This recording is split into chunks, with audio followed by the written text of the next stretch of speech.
Shri Alankar furnitures మన నర్సీపట్నంలో స్వంత తయారీ కలిగిన అతిపెద్ద ఫర్నిచర్ సంస్థ శ్రీ అలంకార్ ఫర్నిచర్స్. మా వద్ద టేక్వుడ్ మంచాలు, రోజ్వుడ్ మంచాలు, సోఫాలు, డైనింగ్ టేబుల్స్ మరియు అన్ని రకాల ఇతర ఫర్నిచర్ లభించును. కస్టమైజ్డ్ సోఫాలు, మంచాలు మా ప్రత్యేకత. బజాజ్ ఫైనాన్స్ సౌకర్యం కలదు. Shri Alankar furnitures, RTO office ఎదురుగా, నాయుడు అపార్ట్మెంట్ వద్ద, bank colony, Narsipatnam. Welcome to Maitri news. ప్రతిక్షణం ప్రజల కోసం. అనకాపల్లి జిల్లా నర్సీపట్నం ఎమ్మెల్యే గణేష్ కు మరో బిగ్ షాక్. 200 మంది వైసీపీ ముఖ్య నేతలు, కార్యకర్తలు టీడీపీలోకి. నాతవరం మండలం శృంగవరం నుంచి సుమారు 200 మంది కార్యకర్తలు వైసీపీ నుంచి టీడీపీలోకి చేరిక.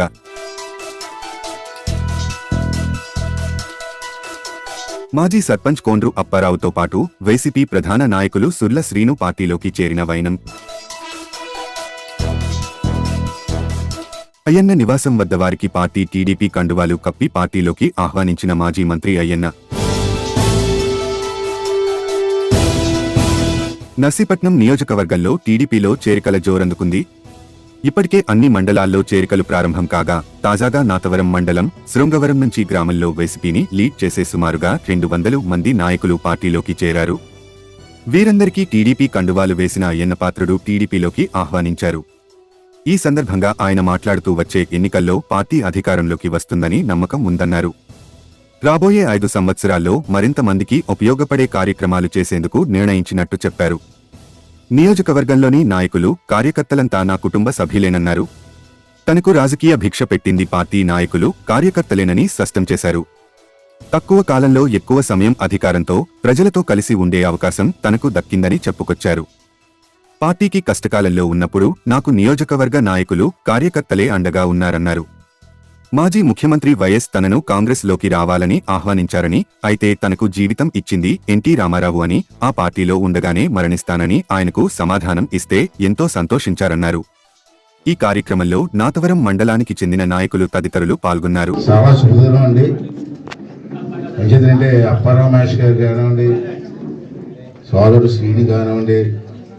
చాలా రోజులు పెట్టి మేము అనుకుంటున్నాం ఈ శుభ సమయం కోసం. ఈవేళ మంచి రోజు నాకు. ఎందుకంటే రాజకీయాల్లో చాలామంది నాయకులు ఉంటారు, దాంట్లో అనుమానం లేదు. రాష్ట్ర వ్యాప్తంగా, దేశవ్యాప్తంగా ఎంతోమంది నాయకులు ఉన్నారు. కానీ కమిట్మెంట్ ఉండి స్వార్థం లేకుండా పనిచేసిన నాయకులు కొందరే ఉంటారు.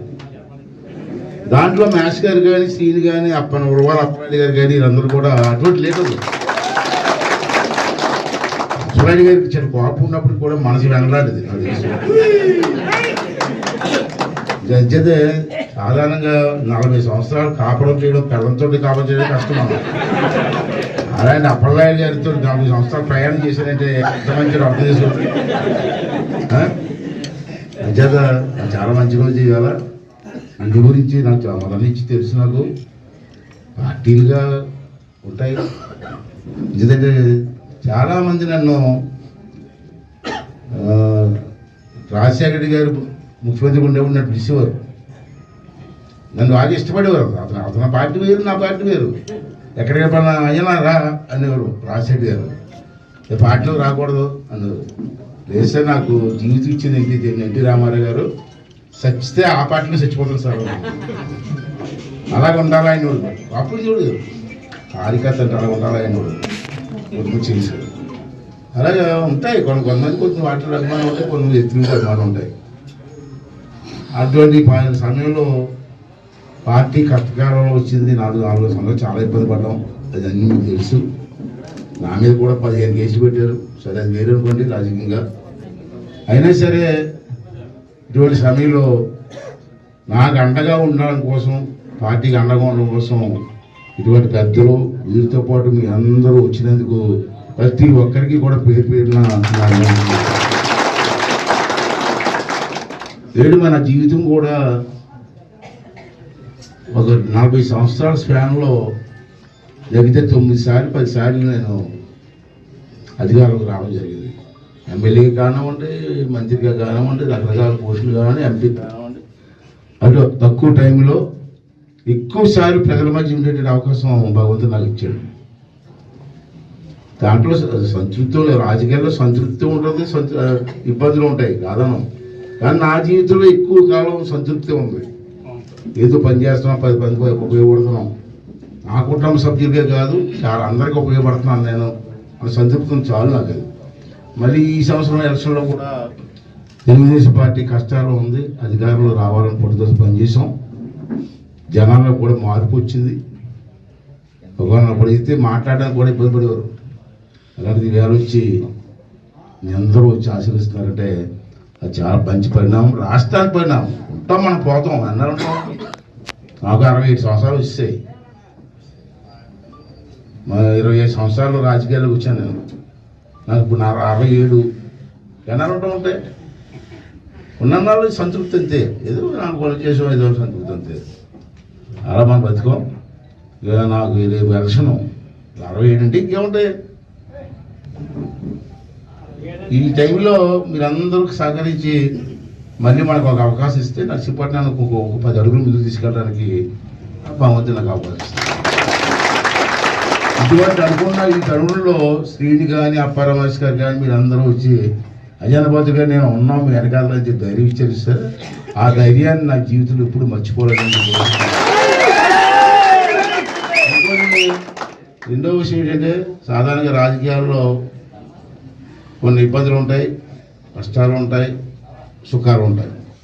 నేను ఒకటే మాట ఇస్తున్నాను సొంతవారం పెద్దలకు కానీ, నాష్ గారికి కానీ, ఈయనకి కానీ, మా పెద్దలకు కానీ, మన అప్పలరెడ్డి గారికి పెద్ద అయినా, మాకు మొదటి నుంచి మాకు పెద్ద అయినా, అతనికి కానీ మాట ఇస్తున్నాను. మనలో మనకి ఒక కుటుంబంలాగా ఉండి దేవుడి దేవల్ల మీ అందరి దేవల్ల అధికారంలో వస్తుందని నాకు పూర్తి విశ్వాసం ఉంది. వచ్చే 5 సంవత్సరాలకు కూడా ముందాకే మన శ్రీని అన్నాడు మాట, మా మనసులోంచి వచ్చేసింది. అది మంత్రి అయ్యని పోతులు ఇచ్చాడు. అందుకే అనుకోకుండా వచ్చేసింది మంత్రి అయ్యని పోతులన్నీ. ఏమో నోటిస్తాలో మంత్రి అయిననుకో తప్పనిసరిగా చెప్తాను. నాకు ఉన్న రాబోయే 5 సంవత్సరాలు కూడా మీ అందరూ ఇచ్చే అవకాశాన్ని, మీ అందరిని ఇబ్బంది పెట్టుకుంటా, మీ అందరి సలహాలు తీసుకొని ఆగా ఏదో నాకు తోచింది చేసి 10 మందికి ఉపయోగపడే కార్యక్రమం చేస్తాను. దాని మీరు అనుమానం పడవలసిన లేదు.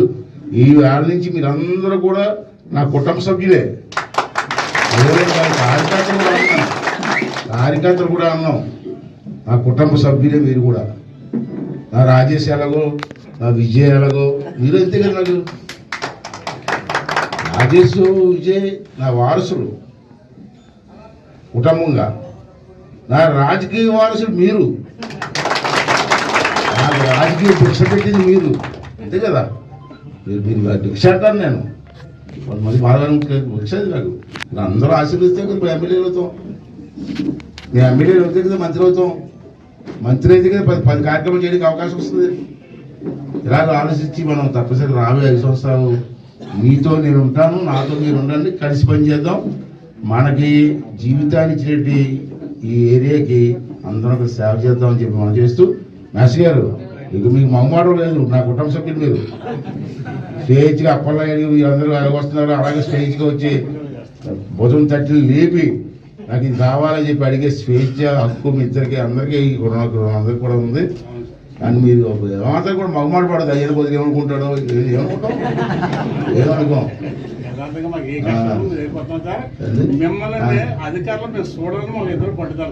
మీ దేవుడు భగవంతుడు వచ్చింది. అది చాలా సంతోషం అండి. ఇవాళ కాదండి, ఈ నెల రోజుల నుంచి చూస్తున్నాము. చాలామంది కలిసి నన్ను కోడూరు గ్రామం కానీ ఎన్ని గ్రామం పెద్ద పెద్ద గ్రామాలందరూ కూడా మా పార్టీలో కలిశారు. ఇది నైతికంగా నాకు బలం. లేనిపోయి ఈ వయసులో లేనిపోయి శక్తి వస్తుంది, అటువంటి శక్తి వస్తుంది. అటువంటి ఇది సోమవారం లాంటి పెద్ద ఊరు, చిన్న ఊరు కాదు, పెద్ద ఊరు, ఒక సెంటర్లో ఉన్నటువంటి ఊరు. ఈ సోమవారం ప్రభావం 10 ఊర్లు పడుతుంది, ఏదో మండలమే పడుతుంది, అనేషం కాదు. అటువంటి మంచి అవకాశం నాకు ఇచ్చినందుకు ప్రతి ఒక్కరికి, ఇక్కడ వచ్చినటువంటి ప్రతి ఒక్కరికి కూడా పేరు పేరున నా తరఫున, తెలుగుదేశం పార్టీ తరఫున ఎప్పుడు మీరు రుణం తీసుకోలేదని చెప్పి మరొకసారి తెలియజేస్తూ, 1983 దాని నుంచి నాకు తెలుసు సారు ఇచ్చేదంటే అనేక సార్లు మంత్రి పదవి చేశారు, ఎంపీ చేశారు. సరే ఎవరికి నాకు మాత్రం ఇప్పుడు అన్యాయం చేయలేదు. నేను చాలా దూరం కోటపాటి మండలంలో కూడా నేను పనిచేశాను. అయితే 2006లో నేను రిటర్న్ అయిపోయిన తర్వాత మరి సర్పంచ్గా నాకు వైఎస్ఆర్సీపీ తరఫున మరి పొంగవరంలో అత్యధిక మెజార్టీతో ప్రజలందరూ గెలిపించారు. మరి అంతేకాకుండా ఇప్పుడు ఇక్కడ ఉన్నటువంటి మా పొంగవరం తెచ్చినటువంటి కార్యకర్తలు, ఇతర మండలాల నుంచి వచ్చినటువంటి కార్యకర్తలు, మాజీ సర్పంచులు, మాజీ ఎంపీటీసీలు, అలాగే వేదికను అలంకరించినటువంటి పెద్దలు అందరికీ కూడా నాయక నమస్సమాంజలి. ఇటువంటి కార్యక్రమాలు జరగడం మాకు అందరికీ కూడా మా శ్రీని గారు మేము అనుకున్నాం. ఎందుకంటే కొన్ని పరిస్థితులు మాకు అనుకూలించలేదు. మమ్మల్ని గుర్తించినటువంటి మనుషుల దగ్గర మేము ఉండడం ఏంటి లాభం? పెంచిన కూడా ఏదో చేసినట్టుగా మేము సేవలు చేసాము. అత్యధిక మెజార్టీలో గెలిపించాము 3 సార్లు.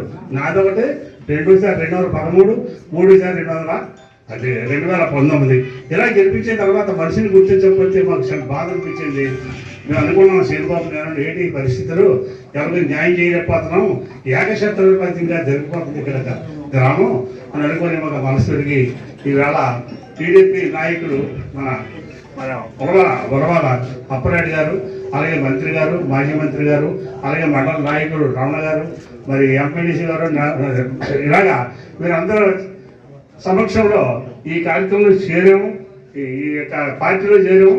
మరి ఖచ్చితంగా పార్టీని గెలిపించడానికి మేము కృషి చేసి పార్టీని గెలిపించి జెండా ఎగరవేయాలని శ్రీవారిలో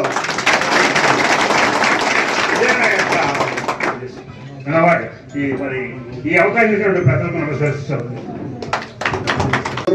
తెలుగుదేశం పార్టీ సీనియర్ నాయకులు వరవాల అప్పలనాయుడు గారికి, మా సహోదరులు మా కొండ్ర అప్పారావు గారికి, మరి మా గ్రామం నుంచి ఇచ్చేసిన మా కుటుంబ నాయకులకు, మా శ్రేయోభిలాషులకి, ఈరోజు పార్టీలో చేరిన మా అభిమానులందరికీ నా హృదయపూర్వక అభినందనలు. గత వరం నుంచి వేరే పార్టీలో ఉన్న నేను మాత్రం రాజకీయంగా సినిమా యాక్టర్లకు అభిమానులు ఉంటారు, రాజకీయ నాయకులకు అభిమానులు ఉంటారు. కానీ నేను అయ్యన్న పాత్ర గారు అంటే నాకు ప్రత్యేక అభిమానం. అలాగే రాజకీయ నాయకులు ఆయన దమ్ము ధైర్యం అంటే నాకు అది సెల్లో చూస్తాను, అదొక ఇన్స్పిరేషన్ నాకు. దానికి సుమారు ఒక 20-30 సార్లు వచ్చి ఉంటాను మన కిల్లాడు మోకరాజు అబ్బిపట్నం. ఆయన ఆత్మానం కూడా చాలా ఎక్కువగా ఉంది. ఆయనకి నా వందనాలు. సమక్షంలో మన జాతీయ నాయకులు చంద్రబాబు నాయుడు సమక్షంలో, లోకేష్ బాబు సమక్షంలో ఈరోజు ఆయనకి ఎంతో మనం పనిచేయడానికి ఇచ్చిన అవకాశం, దేవుడిచ్చిన అవకాశంగా కోరుకుంటాను. గ్రామ అభివృద్ధి కోసం